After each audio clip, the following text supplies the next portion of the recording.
2025 साल हे खूप जास्त वाईट अनुभव देऊन जात आहे. कारण याआधी ऑपरेशन सिंदूर झालं त्यावेळेस पण मी जम्मू काश्मीरमध्ये होते आणि हा अनुभव मी माझ्या डोळ्यांनी अनुभवलाय.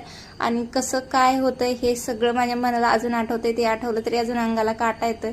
पण आता जे हे झालंय 2-3 दिवसापासून की ढगफुटी वगैरे, लँडस्लायडिंग, अशी तबाही झाली सगळी जम्मू काश्मीरमध्ये. आपल्याला जम्मू काश्मीर म्हटलं की खूप म्हणजे असं वेगळंच काहीतरी डोळ्यांसमोर दिसतं. आपल्यालाही वाटतं की आपण फिरायला जावं तिथे, असं मलाही वाटायचं. पण आता मात्र असं वाटत नाही. कारण जेव्हापासून ते ऑपरेशन सिंदूर झालंय, हे ढगफुटी हे 2-3 दिवसापासून जे काही न्यूजवर ऐकते ना ते पाहून आता असं भीती वाटायला लागली जम्मू काश्मीरची.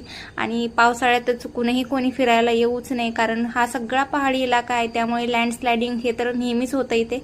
पण हे 2014 मध्ये जेवढा पाऊस झाला त्यानंतर असा पाऊसही कधी झाला नाही. त्यानंतर आता डायरेक्ट 2025 मध्ये एवढा पाऊस झालाय आणि एवढी तबाही, म्हणजे सगळीकडे अशी तबाहीच झाली.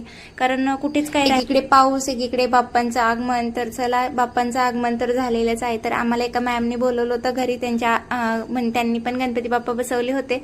तर आम्हाला त्यांनी आरतीसाठी बोलवलं, तर आम्ही त्यांच्या घरी गेलो होतो. पण त्याआधी म्हटलं चला पहिलाच दिवस आहे तर 51 मोदक बनवायचे होते, तर त्याचीच तयारी मी इथे करत होते. तर सगळ्यात अगोदर मी उकडीचे मोदक बनवून घेतले आणि भरपूर प्रमाणात बनवायचे होते. त्यामुळे मला एकटीला काही एवढं जमलं नसतं. त्यामुळे हे पण मला थोडीशी हेल्प करत होते. पण फर्स्ट टाइम त्यांनी ट्राय केले, पण त्यांना काही एवढं पटपट येत नव्हतं. पण तरी तसं तर किचनच्या कुठल्याच कामामध्ये मला कधीच हेल्प करत नाही. पण आज बाप्पाचा प्रसाद बनवायचा होता, त्यामुळे स्वतःहून म्हटले की आज मी तुला मोदक बनवू लागतो म्हणून. आणि त्यांनी खूप छान मोदक पण बनवले होते. त्यानंतर मग मी सगळे मोदक स्टीम करून घेतले आणि छान असा प्रसाद रेडी केला. चला तर भेटूया उद्याच्या व्हिडिओमध्ये. तोपर्यंत बाय बाय.